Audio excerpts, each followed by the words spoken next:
Roadside Robin. Okay, we got the back Wipe out. a Tron. 2007 Starter Honda replacement. CR-V. Starter replacement. Going from the bottom the easy way without going through the top, removing the whole intake. They give you that nice floating extension bolt behind the starter, so you don't have to play with. How many times do you have to hear? Where you can't see way up behind the starter, use an extension and trying to get your socket on the head of the bolt. They give you an extended bolt, floating, every ounce of where you my can still life kind to of get to it to and see. my craft, and I So that would be so. And in the process, I have lost my mind right to regular up society, there. to people who wake up And at 9 a.m. once you get that out, clock out at 5 that's a p.m. 14 mil. They would look at me and say, I've lost my mind. But me, Nope, that's it. I have found it. 13 mil. No, it was a 14 mil. I used a 14 mil deep on that. And then you can return to the front, which is a 17 mil front bolt. And then separate it from the case, housing, and pop your starter out. Still have given up on me. Thanks for watching. We'll get back with you. Never. And just for reference, that's the 17 mil bolt we're working on right now at the bottom. Here's the electrical connector for the 12 volt. There's a signal wire for start for the relay. And then you've got that's that floating bolt. So what you're looking at from underneath is you're looking at this bolt being in here.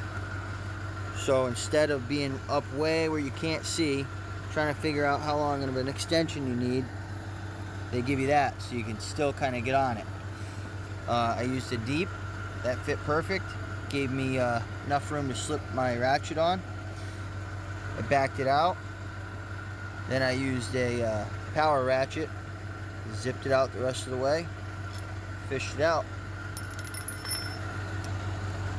Now me and the wife of Tron are going to finish getting the old one out, and then we'll separate it from the case and pop the new one in. The back swings out. You leave the nose in the case once you get it separated, and then it should swing out. Drop it down, you can get to your electrical connectors and disconnect those.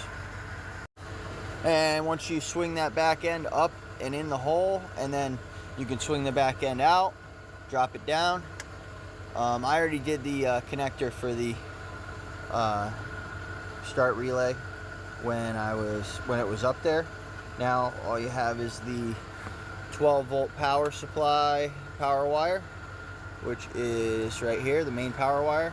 There's a rubber grommet cap covering it.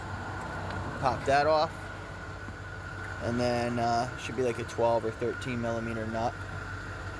Undo that, disconnect that, drop the old one out, and then it's reverse procedure for putting the new one in. We'll get back with you when it's all in and started. Thanks for watching. I hope this gave you either some entertainment or helped you with your project. Don't forget to hit that like, thumbs up if you like the video, share, subscribe to our TikTok and YouTube channels, Roadside Rob. If you're in the Connecticut area and you need mobile service, we're 24 hours. We do tire changes, lockouts, fuel deliveries, brakes, towing, starters, alternators. 860-574-2055. Thanks for watching.